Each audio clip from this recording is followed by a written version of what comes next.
everyone, this is Tanishka, and I'm just going to share with you my insights for this coming new moon in Taurus. So this is the Beltane, as it was pronounced in Ireland. I've been corrected, thank you, Don. Full moon for those of us here in the southern hemisphere, and for those in the northern hemisphere, it's the Samhain or Halloween full moon. So it's a time of huge change, okay? So the axis of Taurus Scorpio is, you know, really about anchoring heaven on earth, the ascended Scorpion being the eagle, Taurus being, you know, the earth. Hi, Jackie. So this is very much, you know, an opportunity to look at how am I using my power in my physical life. So let me just get into it and share what I've written. This will be released also as a, you know, my written forecast in the next day or so. So, got to confess, it's my favourite night of the year, Taurus full moon opposite Sun in Scorpio. It'll be falling on October 24th, which is exactly a week from today. So today is, as I'm broadcasting this, it's the first quarter moon. So the first quarter moon is a great time to do something with your girlfriends or with your guy friends, if you're male, because it's the time of the maiden or the knight, you know. First quarter moon is when the inner teenager, the inner 20-something comes up. So it's really nice to, yeah, play, do something playful. So, and probably a good idea before this full moon, because it looks like it's going to be pretty intense. So there's likely to be a sense of both inner and outer tension, a real pull and push between the opposite polarities, because we have 6 planets out of the 7 in fixed signs. So what is a fixed sign? The fixed signs are Leo, Aquarius, Taurus, and Scorpio. So the fixed signs are the signs that are the preservers, the sustainers.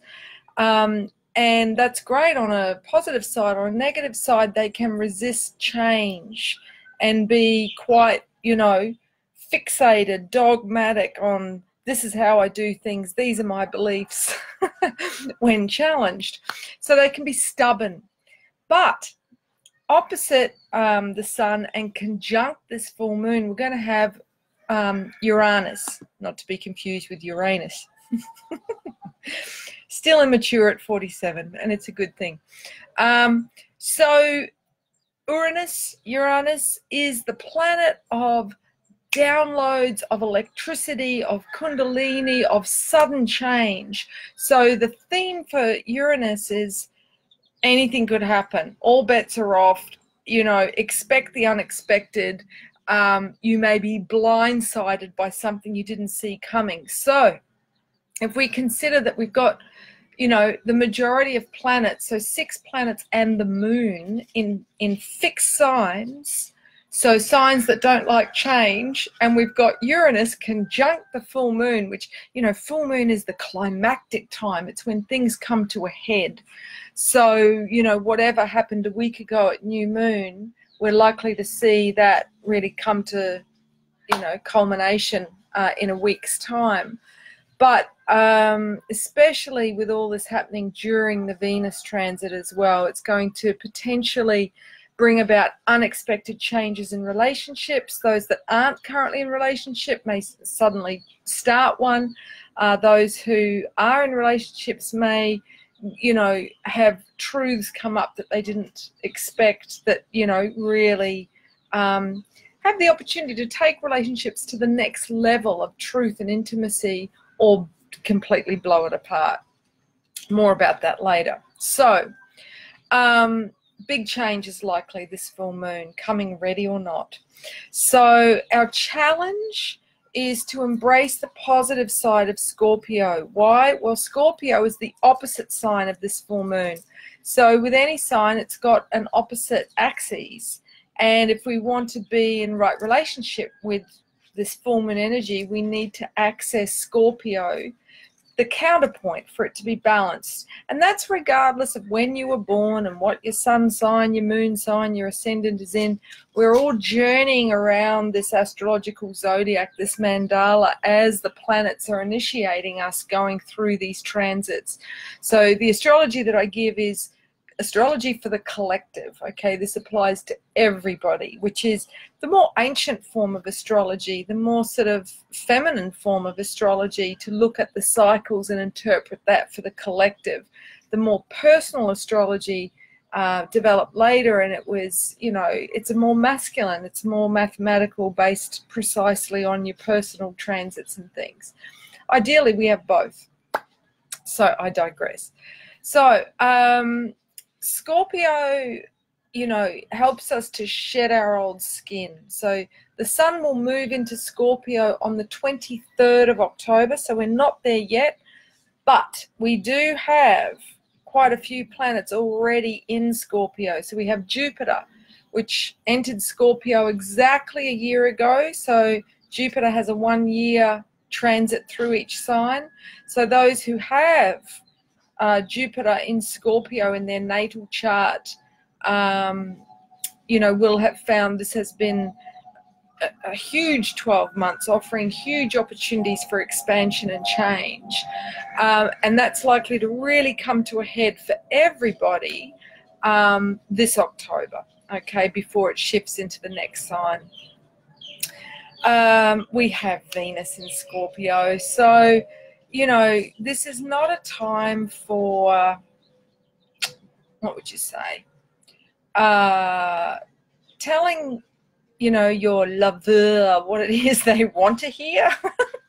It's, you know, telling them what they need to hear, and it's likely to come out whether you want it to or not. So this is the real test of relationships, not just intimate, you know, sexual liaisons, but our friendships, our relationships with our work colleagues, with our children, with our neighbors, with our family members, all of our relationships.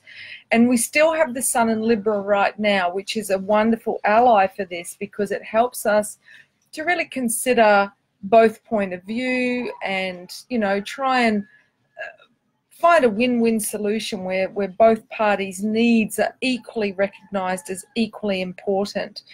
Because, you know, Venus in Scorpio, it's a crucible, you know, it's like, you know, a crucible is what you heat up metal so that it transforms into a liquid and then can be molded into something new. And so, you know, Venus in Scorpio is like putting relationships in this crucible of intensity that will be challenging for everybody, but ultimately be what was needed so that a new form could emerge, a more evolved, more honest, you know, a more truthful relationship where the inner selves, soul-to-soul connection can take place rather than just keeping it to sort of surface level. So, yeah, we've got Jupiter in Scorpio, which is the planet of expansion. We've got Venus in Scorpio, the planet of love, social connections, also our material possessions, our physicality, and Mercury, the planet of communication in Scorpio. So it's like, I can't not speak the truth. So, and the sun will then go into Scorpio on October 23, which is the day before the full moon. So this full moon in Taurus, you know, Taurus is the archetype of the master builder, somebody who creates beauty that is also practical, okay? So it's both functional and beautiful. And the lesson of Taurus is to create tangible results through being reliable, through being someone that can be counted upon, to do the right thing and to be, you know, put in a consistent effort. So, you know, for those that have a lot of Scorpio or a lot of planets in the 8th house ruled by Scorpio, you know, you'll need to draw upon the energy of Taurus, which is the most grounded of all the signs. So it provides this stabilizing force for that intensity of the storm. I did a short video about the geomagnetic storm that we experienced on Sunday, which has really impacted our nervous system and our serotonin levels. So if you want to check that out, go and have a look at my YouTube channel, which is just the Moon Woman. Tanishka the Moon Woman? Anyway, yes, Google me. So, yeah, with Scorpio Sun opposite this full moon in Taurus, we're likely to have some kind of chaos, a storm come up in the lead up to this full moon. It may have already begun, you know, in the 2 weeks as the moon is waxing to full, which may destroy our, you know, perfect, well-laid plans. But fortunately with Taurus full moon, Taurus may help rebuild after the storm has passed through, with info that comes to light around exact full moon on the 24th of October. Because full moon is often when we get downloads, when we get those aha moments. And the fact that it is conjunct Uranus, which is the sign of downloads, absolutely, you know, this is a time of Shazam, you know, for want of a better word. So, for those with a lot of Taurus in their personal natal chart, or a lot of planets in the second house or aspect in the second house, which is ruled by Taurus, that full force of Scorpio with Venus, Jupiter, Mercury, and then the Sun in Scorpio may be both electrifying and terrifying, as it asks everybody to release everything that we have gathered around us in order to feel secure, everything that we have associated with solidity in our lives and gone, I can count on that. Well, guess what?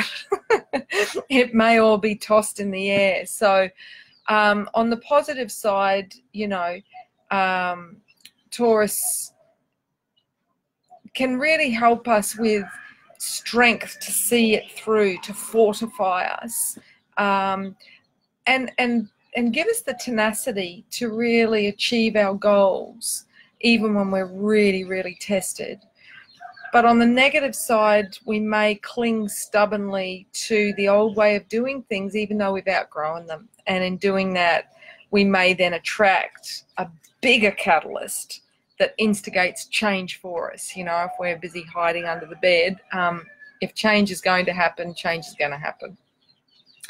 So, you know, given that Uranus is conjunct this full moon, this is the rebellion of the soul. This is a time when your inner self is just going to go, fuck this. I can't do life in a way that doesn't resonate with my inner self anymore. So you may quit your job, you may walk out of your marriage. This is definitely the rise of the children of the revolution. You know, Taurus is the preserver of the earth. So I dare say a lot of people are going to go, you know what, this job that I'm doing is part of the problem, not part of the solution.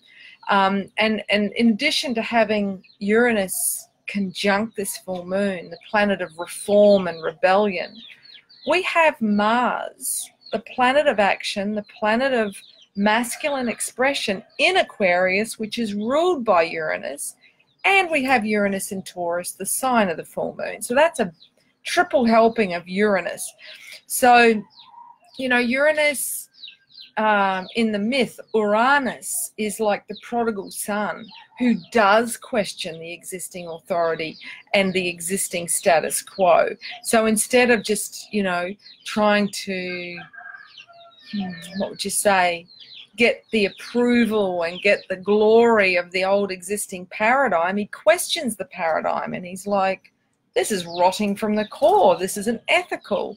So, you know, this is a wonderful energy. This is the energy of the Aquarian age, the 2,000-year astrological age that we're now in. So this is a time when more and more people, this full moon, this month, will wake up and will say, hang on a minute, what am I doing that is for the earth right now. You know, how am I using my energy? Because Uranus is the planet of energy. Its glyph goes like this. It's, you know, literally energy waves. Okay, so, you know, that is what is most precious, how we use our energy at this time. And if our energy is not aligned with our soul, we're going to feel really, really tired. Whereas if how we're using our energy does align with our core values, with Taurus's, you know, this is what deeply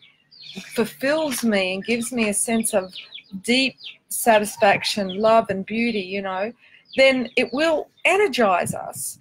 So yeah, this is a time when, if we are clinging to the illusion of security by hoarding material possessions or by trying to build personal wealth at a cost to the earth, so if our job is, you know, polluting the planet in some way, then we are likely to be challenged this full moon or experience a potential loss this full moon as a wake-up call.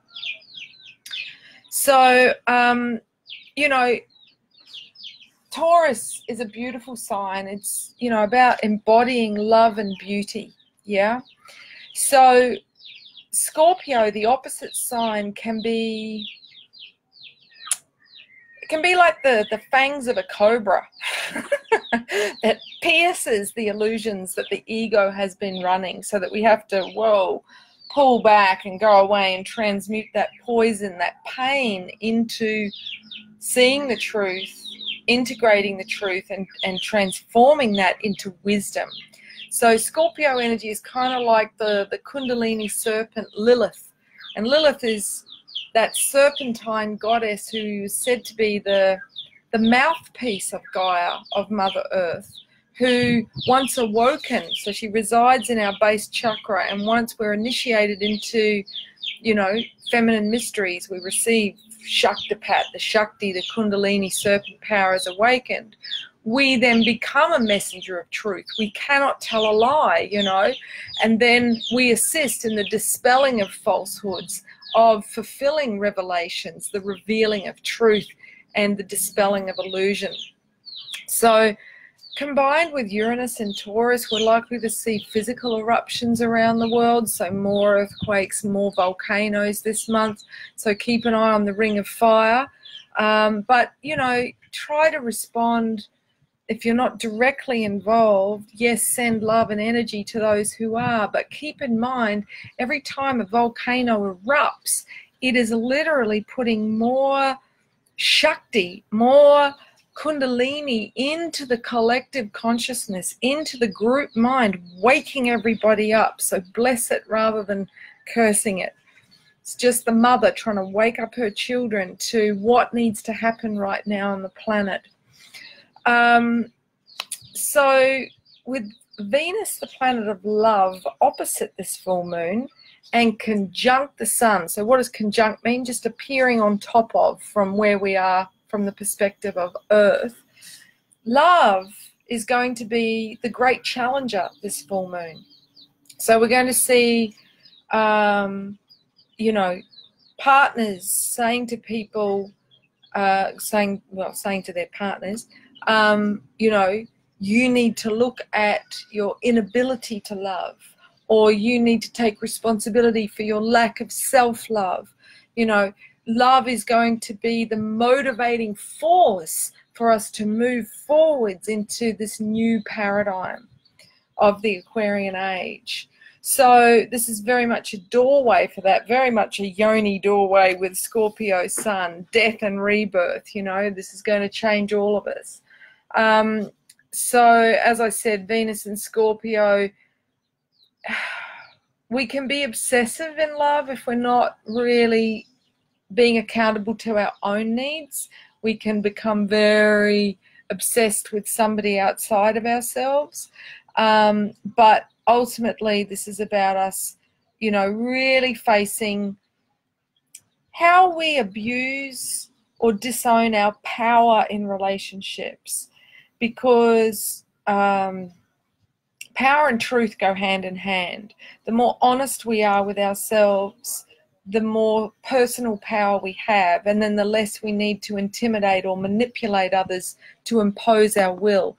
Those who are disowning their power, those who are passive aggressive, those who play small and then unconsciously seek to manipulate others, this is an abuse of power as much as bullying or intimidating someone with fear and guilt. So, you know, this will have a corrosive effect on relationships if we're not fully conscious of our own power, which is our own energy, and how we use it. So, yeah, this is a time to get really honest with ourselves so we can be honest in all of our relationships, be completely transparent. And that's with clients, that's with everybody. So yeah, this is a challenge to do intimacy, into me see, to be really honest with ourselves so that true growth can occur. And love is growth, love is expansion. So the exact opposition of Venus in Scorpio occurs October 30. So, you know, right on the sort of precipice of Beltane and Samhain or Halloween.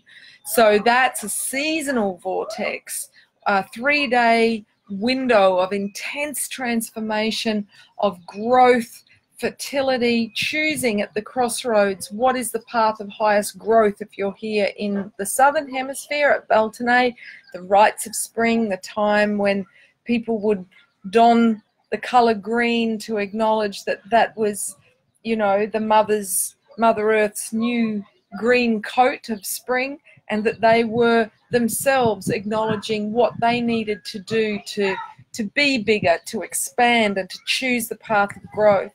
For those in the northern hemisphere, it will be Samhain or Halloween, as it later became known. And this is the festival of death, also known as the Mexican Day of the Dead.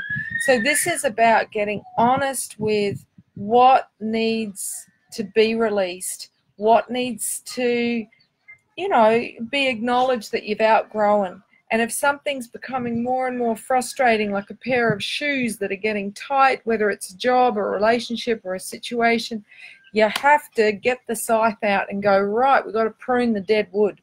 So the exact opposition of Venus and Scorpio on October 30 is likely to really help with that.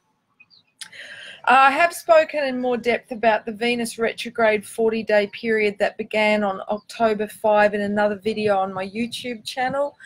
So check that out. And I've also created a support group for it on Facebook via my Moon Woman page. Just click on groups on my Moon Woman Facebook page for, yeah, to journey it in community with your brothers and sisters, so that, you know, you've got inspiration, motivation, and support for this intense process of us all being stripped bare as we descend down into facing the aspects of ourselves that we perhaps aren't that comfortable with, that we feel are unacceptable or unlovable, or the stories that we're running about relationship or about ourselves that keep love out of our lives, yeah, that might keep us safe but mean that we're not fully growing, you know, because relationship will accelerate growth opportunities. So suffice to say, because this Venus retrograde is happening in Scorpio, we are being asked to review our past lessons, particularly around how we use our power in relationships, and also transmute any painful situations, any traumatic events that we've had in relationship, but also in our initiation. So Scorpio governs initiation. So what initiates us? Blood, sex, death, and birth. Yeah, and I'm giving a talk on those here in Ubud as part of this Venus descent, which I'll turn into a video series. So there we have it. More info about that in my Astro Oracle that'll be out later this week. And so, you know, if you had a traumatic birth coming into the world, that will really impact how you live your life, how you create projects, how you birth your own children. Same if you weren't acknowledged when you became a woman, when you started menstruating. That will impact your relationships with women. You know, if for those of you who have been to war, you know, this full moon and this Venus transit will really bring up a revisitation back to the horrors and the trauma of the worst side of humanity. For those who experience trauma while giving birth, you know, there is great power in going back and revisiting that, you know, so that you can reframe it. And the same with death. You know, if you've had an experience where you suddenly lost somebody and it completely blindsided you, you know, this Venus transit is likely to bring it up, but it's an opportunity to reframe it. And I'll give you an example. I was lucky enough to have a session with my dear friend Geraldine Crumpton, who I can tag into this if anyone also wants to have a remote session with her, where we went back and visited my birth. And I came out pissed at my mother because she'd taken pethidine and she wasn't in any way connected with me, which is what my experience was in utero. And so I felt like it didn't matter who I was just a baby. And, you know, she was taking all her cues externally rather than internally from the men in white coats and the nursing profession. And my father wasn't there at all. He turned up after the fact and he'd forgotten the bassinet, and so I was taken home in my grandmother's wash basket with a pillow in it. Great improvisation, I got to say. But the fact he wasn't there has meant that I haven't had the support of the masculine, because I didn't believe that that was available to me to birth my creations in my life. So we went back and we reframed that into the perfect birth that I would have liked, and we've anchored that now within all my cells in my morphic field. So, you know, it's so powerful, the power of the mind that we have to be able to reframe our major initiations so that we're no longer bound by the lack of initiation we received in a positive way. Similarly, the number of women that I've initiated into red tent moon lodges through going back and revisiting their welcome to womanhood or lack thereof, and giving them that initiation retrospectively. And for those that are interested in how to do that, check out my red tent course. So it's more than just learning how to facilitate circles. So yeah, this Venus descent is asking us to identify how we're limiting loving interactions with others, and also how we're being unloving with ourselves, especially by not honoring our physical needs. Now this descent, just a bit of a heads up, may initiate some of our younger viewers in particular into, so those that are in their teens and their 20s, those who haven't yet hit Saturn return at 29, into the underworld through some kind of a sexual initiation, or even possibly through violence. So just, you know, if you notice the younger people in your world acting a bit strangely, maybe acting out, being really out of character, really angry, broody, just open up a conversation with them about, is there anything that's happened that they need to have a chat about? Because, you know, a Venus descent in Scorpio is ripe for a Hades kind of abduction, or, you know, loss of innocence, even happening prematurely. Now, the good thing is those that have had illicit, you know, covert affairs and things, that's likely to come to light so that the truth can heal. And also with Chiron, the planetoid of healing, now back in Pisces, those that have been abused and it's been covered up, it may now come to light so that you can have your truth validated and integrate that and move on. So, yeah, lots going on. Jupiter is almost finish its, I think I spoke about that already, its annual, transit through Scorpio. So, yeah, this is like the big diva swan song now. What are you going to transform so that you can really expand your life and your experiences to a whole new level? So just one word of caution, descending Venus at the moment, because Venus governs Taurus, and Taurus is about possessions and, you know, our finances. You could experience a potential loss of money or assets. So this is not a time to gamble, not a time to take, you know, risks with your money, but also keep a close check on your accounts. I had my credit card frozen and cancelled this week because an ATM that I'd used, you know, which I've since found out is notorious for targeting Westerners, lifted the number and then sold it to someone in the US who then tried to use it. Fortunately, my bank got onto it before any money was taken, but that's indicative of this transit. So that's everything. Have an interesting week. And yeah, feel free to share this if you found it helpful. I'll just check out the comments from anybody doing it my way. I love Taurus being a Scorpio. Yeah, me too. Very balancing to be around Taurians if you're a Scorp. Good morning. I need some. It's nice. Thanks for you lot that are here live. And hello, birdies trying to distract us from listening. Too funny. Yeah, the bird song here is beautiful. But I've got to say, there's a rooster here that really, you know, thinks he's a cuckoo clock. It's kind of on the half hour that he crows. Anyway, whatever he does. All right. So anyway, I'll jump off and have a beautiful rest of your day wherever you are in the world. All right. Ciao for now.